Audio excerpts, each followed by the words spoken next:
Voilà, voilà, voilà, voilà, voilà, voilà, voilà, voilà, voilà, voilà, voilà, voilà, voilà, voilà, voilà, voilà.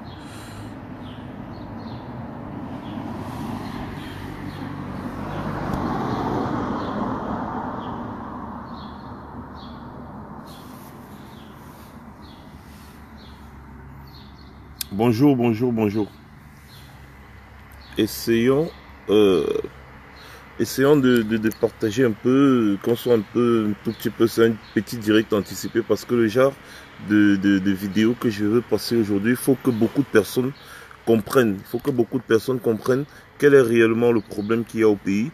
J'ai deux vidéos de 30 minutes à vous faire passer. Ensuite, on va couper et puis chacun restera faire son analyse parce que lorsque nous on reste sur les réseaux sociaux, on nous envoie certaines informations, on vous relaie parce que les médias camerounais sont biaisés, c'est-à-dire ils ne peuvent pas relayer les informations que nous ici nous relayons sur Facebook. Donc du coup, lorsqu'on passe ces informations et puis on vous fait un peu une petite analyse, la position de tout un chacun et tout, on nous traite de terroristes, on nous traite de soutenir des conneries, on nous traite de n'importe quoi. Maintenant, je vais vous passer donc des analyses de M. Gilbert Bangola qui dit être le fils du président de la République du Cameroun.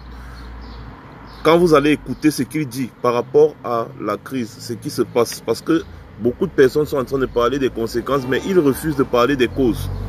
En réalité, pour M. Bangola, ce sont les élites, ce sont les membres du gouvernement qui sont à l'origine de cette crise. Ce sont eux qui sont à l'origine de cette crise. Et il y a beaucoup qui sont là, ils jouent les orgueilleux, ils ne veulent pas que cette crise s'arrête. Ils font comme s'ils ne veulent pas en fait que cette crise s'arrête. Et c'est ce qu'on crie ici tous les jours. Cette crise-là n'est que le résultat de la mal-gouvernance. Comment est-ce qu'on va parler pour que les Camerounais comprennent? Bon, je vois que nous sommes déjà 100 personnes. Moi, je n'ai pas le temps. J'ai été dehors là, j'ai déjà fini ce que j'avais à faire. Je suis très fatigué.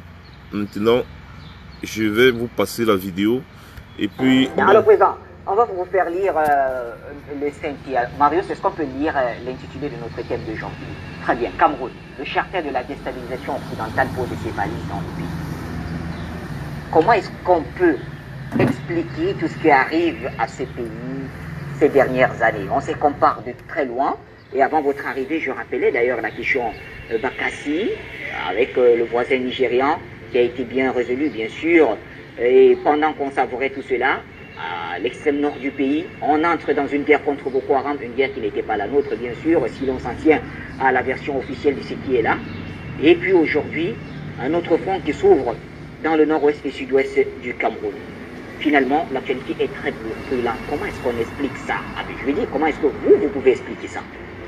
J'avais dans plusieurs paramètres dans ces vieilles éditions de Afrique Média dit que le Cameroun est le centre métropolitain des envies et des intérêts. Et aujourd'hui, il y a une médiation qui s'est installée entre le pôle nord et le pôle sud. Parce que, en fait, en réalité, il y a un chômage, je voulais bien me faire comprendre, qui est accentué dans toute l'Europe. Les économies ont produites et qui ont été constituées dans les armoiries n'y sont plus. L'Europe qui avait providentiellement situé l'Afrique comme une auberge de gaieté, comme on dit, où on pouvait se servir, s'est rendu compte aujourd'hui que c'est plus la même chose. Et puis, comme on dit, quelques réserves sont déjà finies. Mais qu'on veuille ou pas, le problème aujourd'hui, c'est le débat. Il faut échanger. Si nous échangeons, si on n'échange pas, on ne pourra pas avancer. Parce que, par exemple, en Europe aujourd'hui, vous savez, les États-Unis regorgent, par exemple, un chômage très accentué, au moins 7%. Vous savez, dans 7%, dans les 7%, le monde étudiantin aujourd'hui aux États-Unis est appelé au travail. Et cette confusion promeut, en ce qui concerne l'économie, des émeutes, en ce qui une vision assez, je voulais dire, obsolète. En France, vous pouvez savoir que il y a une politique de mesure et de rapt, ça veut dire que d'occupation scientifique, mais de mendicité publique aussi. Parce qu'il faut le dire, je peux le dire, parce que la France se constitue comme le plus grand mendiant dans ses colonies. La France ne possède rien à tout. Et certains chefs d'État, je ne veux pas les citer tous, se sont mis dans la galette pour dire, comme ce pochoir de la colonisation française a mis le tamis sur nous, nous pouvons être ce qu'on appelle leurs représentants. Aujourd'hui même, ces chefs d'État ne peuvent plus, non plus pignon sur rue. La preuve en est que le débat est devenu public. On ne peut plus omettre. Que vous vouliez ou pas, ça a été dit ici il y a longtemps, et aujourd'hui le temps nous a donné raison. Et à cela, ils devraient s'adapter à la nouvelle mondialisation. Ça veut dire qu'un pari gagnant-gagnant entre les parties, l'Europe et la Grande Afrique, et un pari de la sauvegarde des intérêts, par exemple, d'humanisation, parce qu'il y a 4 sur 5 ONG aujourd'hui qui font dans ce qu'on appelle le transfert de la manipulation politique en Afrique. Et ceux-là sont alimentés par des sphères politiques européennes qui ne peuvent pas aujourd'hui se dédier. Parce que l'argent sale, par exemple, circule. Quand vous le voyez dans un pays comme le Cameroun, on peut armer des jeunes qui vont de 13 ans à 21 ans ou maximum à 25 ans. Et dans cette beurrerie, on trouve un certain nombre d'officiers locaux. Bon, je ne veux pas citer, je le cite d'ailleurs partout. Aujourd'hui, cette bergerie est reconnue. Parce que ces enfants ne savent pas ce qu'ils font. On ne peut pas casser le Cameroun et recommencer. Et personne ne peut diviser le Cameroun. Je suis de ceux qui pensent qu'il y a un débat. Ce débat est un débat de développement. Nous avons le Cameroun, que j'appelle le Cameroun du triangle à 5 coins, 5 étoiles. Il faut faire attention. Tout ce qu'on engage aujourd'hui, c'est à la perte africaine. Et le Cameroun n'est pas le seul modèle. Quand vous voyez un jeune comme Touadéra, qui est le président centrafricain, qui est le Magnon français, qui est un jeune qui travaille pour la France, c'est pas normal. Et je voulais interpeller M. Biya en tant qu'entité additionnelle. Voilà, je vois les gens qui demandent et qui parlent, c'est Georges Gilbert Banhola, le fils. Il dit qu'il est le fils de Paul Biya. Bon, bref, le fils de Paul Biya. C'est lui qui parle, il fait son analyse. Je tiens à vous rappeler que moi, je ne suis pas d'accord avec ce monsieur sur le point où il cherche toujours à dédouaner Paul Biya, n'est-ce pas, de certaines responsabilités et tout. Mais il y a beaucoup de choses qui sont dites très intéressantes, notamment en ce qui concerne la crise anglophone. Écoutez attentivement, mettez les émotions de côté. Politique qu'il interpelle cela, parce que c'est quand même lui qui est quand même le doyen africain aujourd'hui. Que les gens cessent de croire que cette manipulation nous fait peur. Et ça fait que nous ne pouvons pas continuer à fonctionner de cette manière. Le jeune Touadéra qui est arrivé là, il a fréquenté même dans nos universitaires ici à Douala et tout, travaille pour la France. Ça ne se comptable pas. Et c'est encouragé par un certain nombre de personnes. On va y revenir. Je voudrais quand même, Président Banhola, qu'on essaye d'insister sur la crise actuelle au Cameroun. La crise actuelle, j'y arrivais. J'ai eu listé seulement. Hein. J'ai eu listé simplement. Alors, est-ce que les causes de cette crise ne seraient pas l'incompétence de la classe dirigeante camerounaise? Je pense que c'est un problème, c'est un complot ourdi contre un seul individu dont le Cameroun n'appartient pas. Le Cameroun n'appartient pas à M. Biya. C'est un complot. Les gens se sont assis, on pensait à un moment qu'il a un titre foncier. M. Biya est une entité politique, cessible. Ça veut dire qu'à tout moment, il peut partir de là. Le Cameroun va rester. Les gens ont plutôt déplacé le débat pour aller le mettre dans les armoiries de l'ethnisation. Ça veut dire que le repli identitaire. Comment au XXIe siècle aujourd'hui, on peut encore homologuer le débat identitaire? Ça veut dire ethnique. Que les gens disent, j'appartiens à une région, je défends les causes d'une région. Vous comprenez? Ceux dont on envoie sur le terrain n'ont pas les solutions. Je le dis. Que vous vouliez ou pas, je suis resté ferme. Est-ce que vous pouvez être plus précis? Quand vous dites ceux qu'on envoie sur le terrain... Ceux dont on envoie, que ce soit le Premier ministre, il n'a pas la solution. C'est le gars qui ne connaît pas les difficultés qu'il y a quand on spolie les biens de l'État, ou bien les biens publics. Vous ne pouvez pas encourager de la lapidation et au même moment, vous manipulez la population et c'est vous qui avez la solution. Monsieur Biya, vous allez dire que pourquoi il ne choisit pas d'autres? Est-ce que ceux qui sont aux affaires peuvent-ils dire aujourd'hui qu'ils ont profité et spolié les biens de l'État? Ils n'ont qu'à arranger leurs problèmes. Il y a des officiers supérieurs qui sont dans le coup et on les connaît. Qui nomme ceux qui spolient les biens de l'État? D'accord, nous sommes sur l'éligibilité post-nominatif. On nomme en fonction de la région de l'ethnisation. C'est ça que j'appelle le repli identitaire. Ça veut dire que les gens n'ont pas le profil de compétence. La méritocratie a foutu son camp. On nomme en fonction de la tête du client. On nomme en fonction du repli identitaire. On nomme dans le fascisme ethno, je voulais dire centrique. C'est pas normal. Mais qui les nomme? Mais M. Biya décrète et le processus qu'il les propose.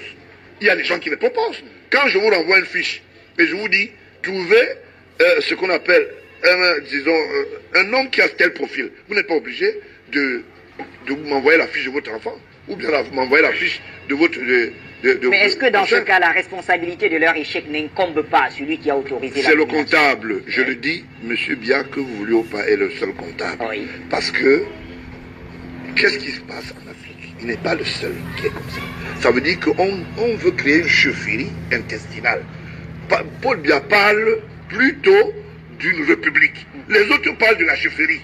Il est le chef, il est responsable de tout. Et c'est ça qui est le mauvais débat. Il a été Nongi, chef traditionnel.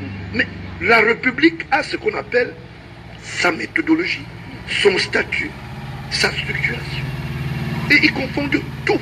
Et ça fait que nous ne pouvons pas avancer de cette manière.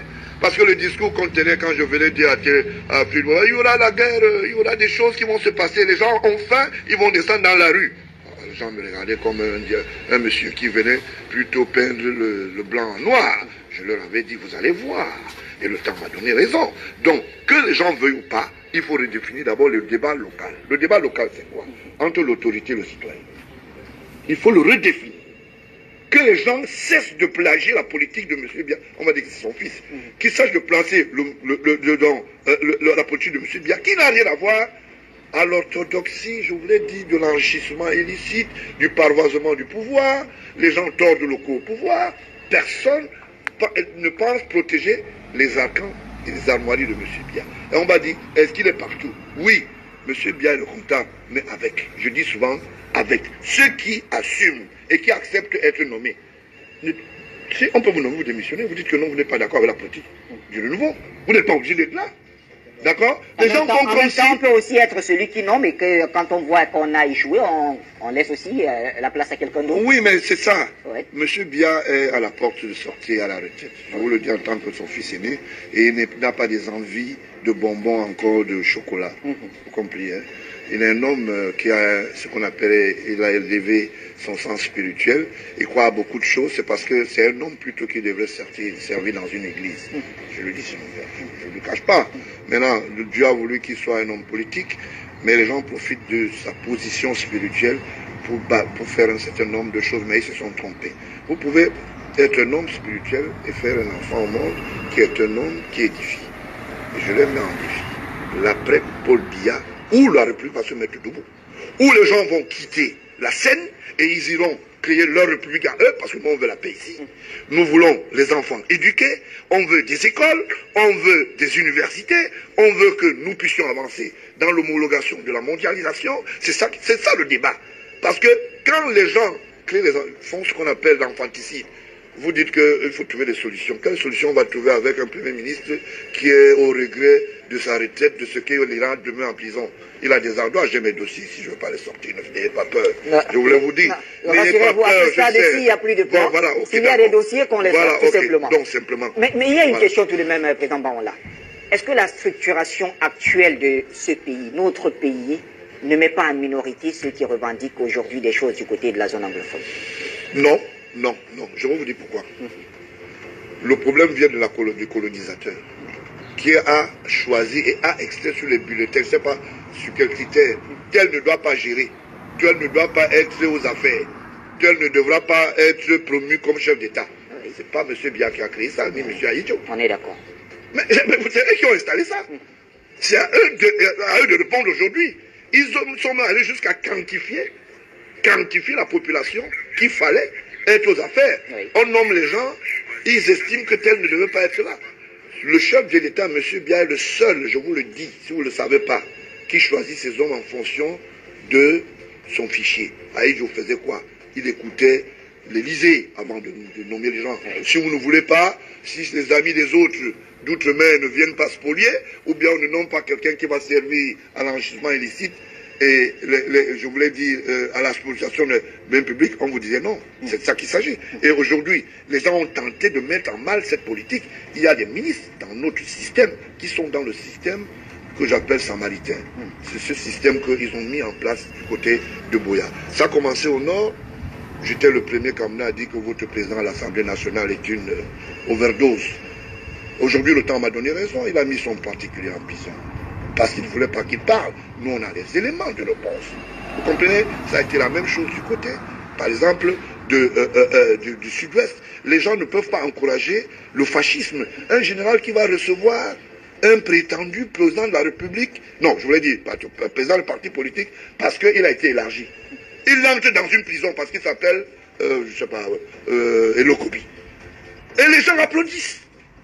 Tout le monde qui était là avait aussi doit avoir une voiture, exceptionnellement un au revoir. Et comme il est avec de complicité et de mèche avec celui qui vendait les armes en caoutchouc à la gendarmerie, votre Bokam, donc qui va payer le prix, parce que nous, on est là pour ça.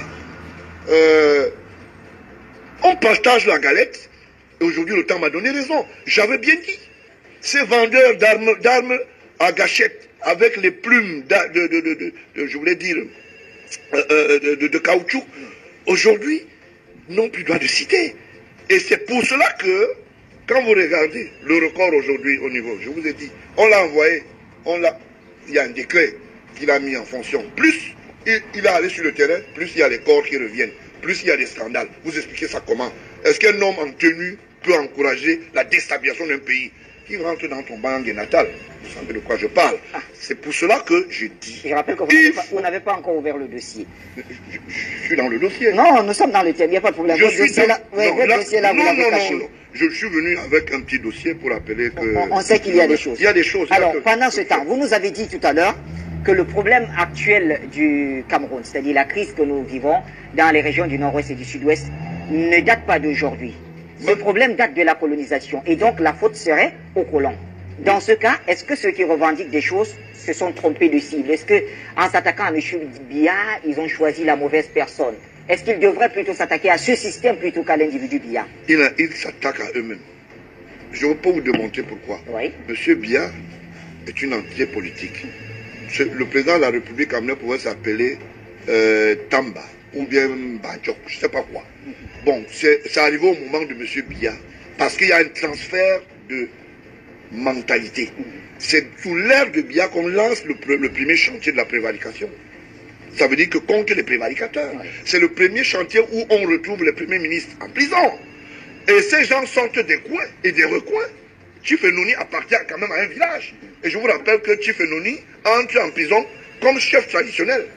Il est déjà chef traditionnel. Et dans la tradition, ceux-là l'ont rejeté pour dire vraiment nous on ne reconnaît pas ça.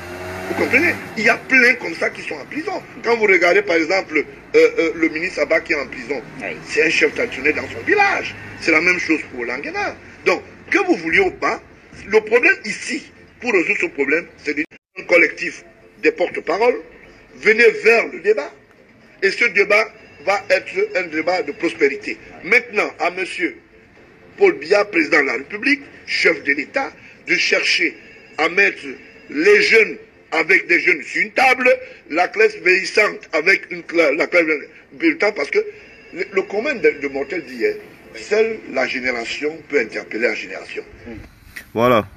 Un endroit très important, je tiens à vous rappeler que là, il est en train de donner comme ça là, des solutions à cette crise. C'est-à-dire le dialogue. On crie ici dialogue tous les jours. Et vous regardez très bien, il a bien dit que la responsabilité du dialogue vient du côté du chef de l'État, du côté du gouvernement. C'est ce qu'on dit ici tous les jours. Vous ne pouvez pas parler à des personnes que vous ne connaissez pas. Vous parlez au chef du gouvernement, au président de la République. C'est eux, c'est à eux que revient la responsabilité, l'entière responsabilité d'ouvrir un dialogue. Et non le contraire. Beaucoup, en politique, il faut tenir compte de la Il ne faut pas brûler les étapes. Si vous ne tenez pas compte de la violation, le dialogue devient sourd. Parce que quand un monsieur se présente, il a sa 70aine d'années, et il vient parler à un monsieur qui a 18 ans, et qui pense qu'il a eu son bac, il était vraiment brillant, et il le regarde, et il lui dit, mais monsieur, vous pensez que c'est parce que moi je ne mérite pas? Et tout de suite, il y a ce qu'on appelle une lutte de clivage, un conflit intergénérationnel. Il faut créer des chambres d'homologation. Les jeunes, et cette parité avec la classe présidentielle, on va discuter. On voit des gens qui, vous allez avec 14 véhicules, vous entrez dans un coin là où quelqu'un n'a pas à manger. Il n'a pas eu un comprimé de Nivaquine depuis 20 ans. Et quand ça arrive, c'est déjà périmé. Vous entrez là-bas avec des grosses voitures, vous dites aux gens, ok, monsieur, on vient vous dire que le chef de l'État nous a dit que. Et quand vous partez, vous les donnez les perdiens de sardines. Vous leur dites que moi, vous voyez, je suis parti de là, et vous portez un gandoura. Quand vous êtes un homme du Nord-Ouest, je ne sais pas de quoi il s'agit. Hein, et les gens se fondent dans des histoires de menaces. J'ai cru entendre quelqu'un qui parle beaucoup dans vos histoires de médias là. Vous ne pouvez pas, pendant qu'il y a des zones brûlantes, dire aux gens, je vous mets en défi. Si vous sortez, vous allez voir ce que l'État vous fait. Vous êtes qui? Là, il parle de Bandakani, il n'a pas cité le nom. Celui qui dit passe son temps à crier sur les médias et tout là. Continuons. Vous allez écouter, même il va analyser jusqu'à arriver au niveau de l'ambassadeur des États-Unis. Allons-y seulement. Parce que les gens sont très forts pour bavarder sur Facebook. Je tiens à vous rappeler qu'avant de chercher à lancer un direct sur l'internet, on se renseigne. Je me renseigne bien, j'écoute beaucoup de personnes, je cause avec beaucoup de personnes. Et puis, on me donne certaines informations, j'analyse et je viens vous étaler ça. Ça ne fait pas de moi un terroriste ou bien je ne sais pas trop quoi. On vous dit juste les vérités. Il y a beaucoup de personnes qui ont peur de la vérité parce qu'ils profitent du régime. Monsieur Baola est au Cameroun, personne ne peut rien lui faire. Mais ceux qui sont à l'étranger, oh on va te tuer, oh machin, reviens ici au Cameroun, tu vas voir ce qu'on va te faire. Commencez déjà à faire à Baola lui-même. Commencez déjà à faire à lui d'abord. Bande de lâches. Je voulais par cela Continuons. dire, libérer Mojo. Paul Biya a donné des ordres et il a instruit le Premier ministre. Le Premier ministre a demandé que M. Charles Ndongo et son compère, M. Issa Chiroma, payent le prix de ses armoiries et ses œuvres de connaissances scientifiques. En ce qui concerne les jingles qui passent au moins 80 fois à la CRTV par jour. D'accord? Libérer la gendarmerie ne devra pas être le pochoir de la répression. Il faut faire attention. En ce moment, il est dans les locaux de la gendarmerie, c'est pas normal. Et ça prend un coup. Pourquoi? Parce que c'est le bureau nouveau qui va prendre un coup. On dira encore, voilà quelqu'un qui a travaillé, on lui donne la médaille, on le met dedans, et tout de suite on va dire, non, c'est le bilan, c'est bien, libérez-le, c'est la moindre des choses. Maintenant, si vous trouvez qu'il est poursuivable en pratique de sorcellerie, moi je connais des gens qui vont faire les masalachi dans leur... excusez-moi du langage, les mosquées dans leur ministère, en l'occurrence le ministre de la Communication. Vous aussi, moi, je me constitue en tant que président du Parti républicain, vous poursuivre pour pratique de sorcellerie au sein de l'édifice. Je voudrais qu'on soit d'accord sur quelque chose, c'est que le président Baola l'a dit et engage le président Baola, ok? C'est pas ça, je voulais dire. Très bien. Le Masalachi oui, qu'il a organisé là, les gens qui prient dans le ministère, c'est ton ministère, c'est ta maison. Issa Chiroma, c'est ta maison. Pratique de sorcellerie en lieu public, occupation illégale, incestueux en lieu public aussi, monsieur. Nous allons porter aussi plainte et on verra bien. Là, si le procureur aussi va retenir cela. Très bien. Et je voulais dire, on y vient. On y vient, oui. C'est ça que ça me met un peu mal à l'aise. Oui, ça me met mal à l'aise. Pourquoi pas? En ce moment de carême, voilà. on ne dit pas certaines choses, mais moi je le dis. C'est pas sûr parce que ça. je suis dans le cadre de l'émission. Masalachi et le cercueil, ça rime un peu à la même chose, c'est les rituels. Voilà. D'accord. Alors, vous le savez, nos émissions n'ont pas changé, c'est toujours en interactif. Il y a des téléspectateurs qui vont réagir tout à l'heure. D'aucuns certainement auront des questions à poser. Ouais. Et d'autres réagiront sur le thème. Daniel, bonjour. Vous nous appelez du Mexique, c'est ça? Ah, Daniel de France. D'accord. Oui, bonjour Bachir. Je suis ravi d'avoir cette chance de téléphoner aujourd'hui parce que M. Bangaola, c'est quelqu'un que je suis beaucoup, oui, depuis longtemps. Et j'aimerais demander à M. Bangola, j'aimerais bien vous rencontrer, parce que moi, j'ai créé une association qui s'appelle J'aime à Douala, et nous, on vide les rigoles de Douala. On a commencé à vider les rigoles, et on a du mal à trouver des soutiens au niveau de la délégation. Donc j'espère que je pourrai vous rencontrer pour que vous nous soutenez. Actuellement, nous sommes dans le secteur de Bali et Bunapiso. Vous allez certainement voir des gars qui vivent les rigoles là-bas. Donc j'espère vous rencontrer et j'espère que par Afrique Média, je pourrai avoir vos coordonnées. Donc voilà. Donc je voulais dire maintenant, concernant la politique au Cameroun, que j'aimerais que le président peut-être appelle tous les partis politiques et qu'ils s'assient ensemble et que peut-être, c'est ma proposition, hein, que peut-être les gens discutent et puis, si c'est possible, de reporter les élections et puis pour qu'on essaie d'abord de rétablir la paix. Parce que, voyez-vous quoi qu'on dise, je pense que les gens vont profiter de cette situation-là pour essayer de mettre le cas au pays. Donc si tout le monde se met d'accord dans une concertation générale pour qu'on puisse reporter les élections, et puis après maintenant on essaie d'abord de faire la paix, et je pense que ça sera une très bonne chose pour tout le monde. Comme ça, d'ici octobre et jusqu'à la CAN, on pourra faire la CAN. Après la CAN, on fait la fête. Et puis après, maintenant, on organise l'élection.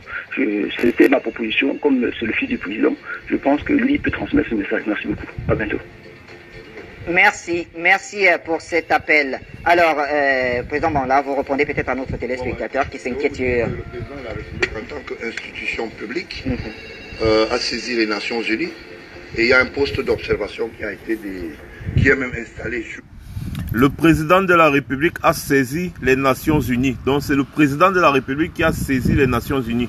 Continuons d'écouter, parce que les gens sont très forts pour venir engueuler les autres sur Facebook. Continuez d'écouter très bien. Le président de la République, c'est le président de la République qui saisit les Nations Unies pour une mission d'observation au Cameroun. Parce que lui-même, apparemment, c'est comme s'il ne comprend plus rien. Je l'ai dit, sur le terrain fossile, où il y a les hostilités en ce moment, parce que c'est un homme ouvert pour le débat. Le secrétaire général des Nations Unies a donné un accord de principe, et ceux-là sont dans nos murs. Il y a même des observateurs sous sein privé qui observent, et je voulais remercier aussi le côté sérieux des Américains qui nous ont donné ce qu'on appelle une méthodologie d'approche. Parce que le chef de l'État ne dort pas sur son laurier. Je vous dis pourquoi. Vous savez, quand je tape, je vous dis aussi ce qui est bon de l'autre côté, parce qu'il faut être quelqu'un de sceptique. Vous savez, le président Trump est en direct avec le chef de l'État. Parce que les gens font la grande gueule au quartier, là, ils savent pas ce qui se passe. Il y a la confidentialité du portefeuille d'un chef d'État. Il y a ce qu'on appelle le portefeuille public d'un chef de l'État. Les États-Unis entretiennent des très bons rapports diplomatiques qu'ils ont trouvés entre Aïdjo et Biya. Ça veut dire quoi? Ça veut dire que aujourd'hui, quand vous voulez ou pas, il y a le côté intérêt, mais il y a le côté diplomatique. Ça ne souffre d'aucune contestation. Et c'est un rapport qui leur permet quand même de demander au chef de l'État de prendre congé? Merci de le dire, mais il n'a jamais dit. Je vais vous dire quelque chose qui va vous surprendre. Dites-le. Je suis très proche de l'ambassadeur. Oui. Donc on veut créer ce qu'on appelle une boulimie. J'ai cru entendre qu'il y a un certain nombre de professeurs, entre guillemets, on va aller vérifier leur diplôme scientifique, qui sont auprès du chef de l'État, comme conseillers. Je ne parle pas de conseiller, conseiller avec T. Voilà, à T à la fin, c'est pourquoi. Qui ont perdu le nord, qui sont devenus des publicistes à travers des réseaux de communication, qui estiment que quand un diplomate, fût-il américain ou français ou quoi que ce soit, qui va rencontrer le chef d'État, ils ont parlé pendant plus d'une heure, et au sorti de là, il a donné un avis. Quand tu dis à quelqu'un, monsieur Bangola, j'estime que vous avez été président, vous êtes président du Parti républicain, il faut penser à céder, ou bien vous pouvez en parler déjà pour penser à votre successeur. Qu'est-ce qui est mauvais là-dedans? Qu'est-ce qui est mauvais là-dedans? Je n'entends pas les gens dire que Paul Biya a fait servir par son secrétariat général de la présidence une demande d'explication à ce professorat. Monsieur Bangola, laissez-moi parler. Est-ce que vous ne trouvez pas qu'il y a quand même une drôle de coïncidence entre la déclaration de l'ambassadeur et le contexte actuel où non, monsieur. Beaucoup de voix sont Non, monsieur. Le départ de monsieur Biya. Les problèmes du Cameroun n'ont pas commencé pendant que celui-ci, quand Cook était là, il y avait des problèmes. Bon, excusez-moi de couper rapidement. Je viens de lire quelque chose que quelqu'un vient de poster. On vous a déjà dit, Gates Prévost, ne faites pas des affirmations gratuites. Ne faites pas des affirmations gratuites. Attendez un peu que les motards s'y passent d'abord parce qu'ils font souvent un peu trop de bruit.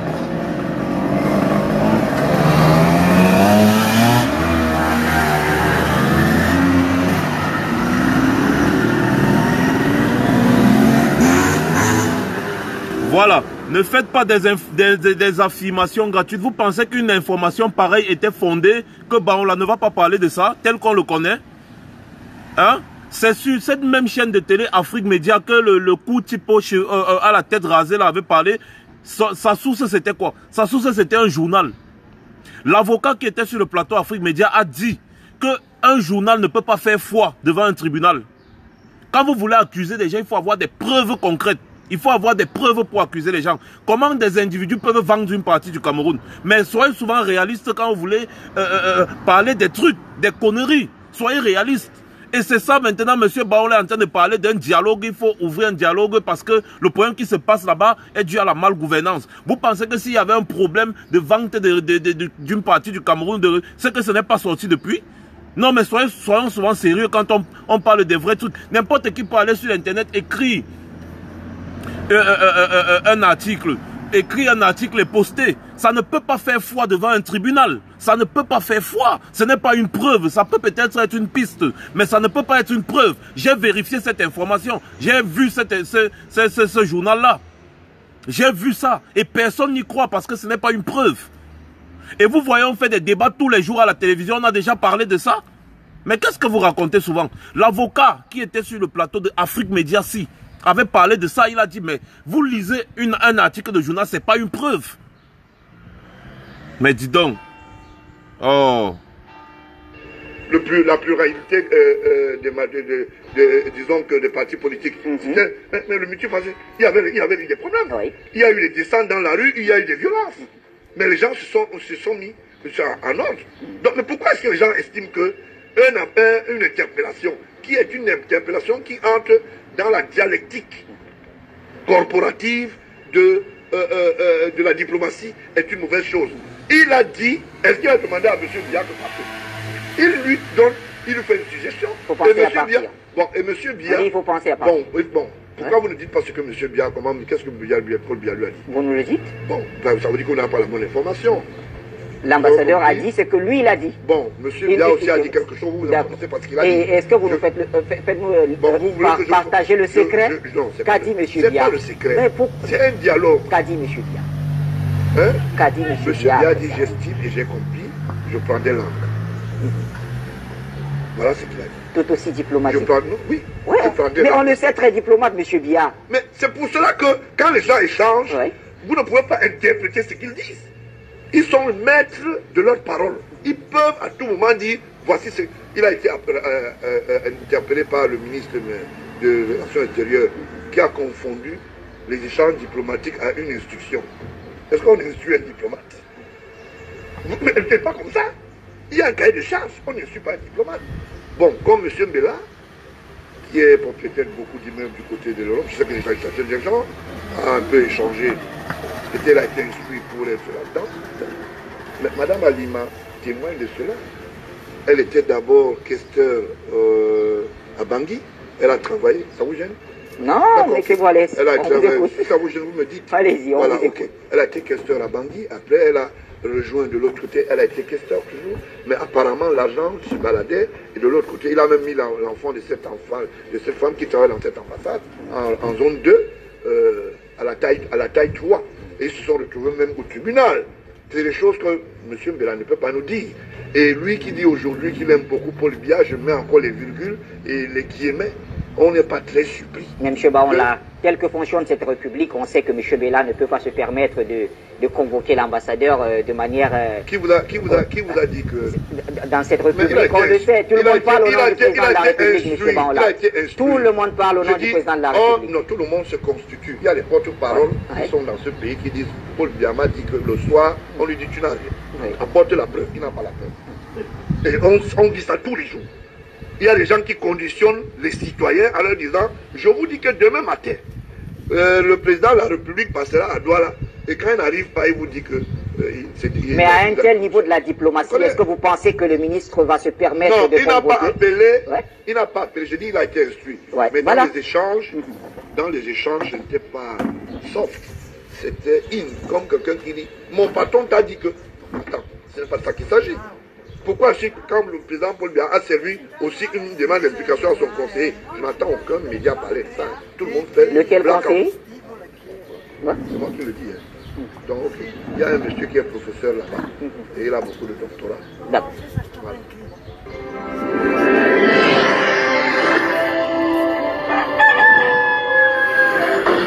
Voilà. Je pense que je vais peut-être passer la vidéo, peut-être demain dans le direct, dans notre direct de demain, la deuxième vidéo.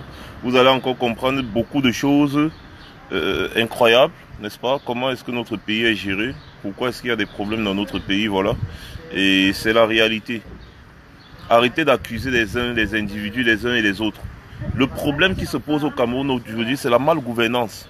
C'est ça le problème. Et le seul moyen de résoudre ce problème, c'est d'entamer un dialogue. Et voilà le monsieur Gilbert Baoula l'a dit encore. Je ne suis pas souvent d'accord avec lui parce qu'il cherche trop à dédouaner son père. Mais quand même, il dit beaucoup de choses très importantes. Il y a des gens, des prévaricateurs des biens de la République qui font tout et tout pour rester, pour se maintenir. Quitte même à tuer des Camerounais. Et au fur et à mesure, il dévoile les noms. Il vous a dévoilé quelques noms aujourd'hui, non? Demain, on va encore dévoiler d'autres noms. C'est aussi simple que ça. Du coup, je vais vous laisser et puis rendez-vous demain soir. On va encore décrypter l'autre vidéo ensemble. Je vais d'abord vous montrer l'autre vidéo. Ensuite, nous allons parler maintenant des vrais trucs. Vous avez vu, il a dédouané l'ambassadeur. Il a condamné tous ceux qui ont menacé l'ambassadeur. L'ambassadeur, c'est tout à fait normal. Pensez à aller vous reposer, monsieur le président. C'est tout à fait normal. Ce n'est pas une affaire d'ingérence ou de quoi que ce soit. Quand il parle du problème, il y a une deuxième vidéo, il parle même encore du problème anglophone, encore, vous allez encore bien comprendre. Il vous dit non, mais arrêtez ça. Vous ne pouvez pas traiter des gens qui ont faim de terroristes. C'est impossible. Il faut régler le problème des Camerounais. Voilà la réalité. Donc du coup, bon dimanche à vous. Moi, je vais aller à la maison. Le café ne fait que se remplir. Et ce ne serait pas poli, n'est-ce pas, de parler devant les gens. Il y a beaucoup de personnes là qui nous regardent là. Là, tout à l'heure, je parlais, j'étais un peu seul, mais il y a beaucoup de personnes qui sont déjà venues. Vous savez, quand c'est l'été là, et les gens sortent à partir de 16h, 17h comme ça. Voilà. Donc...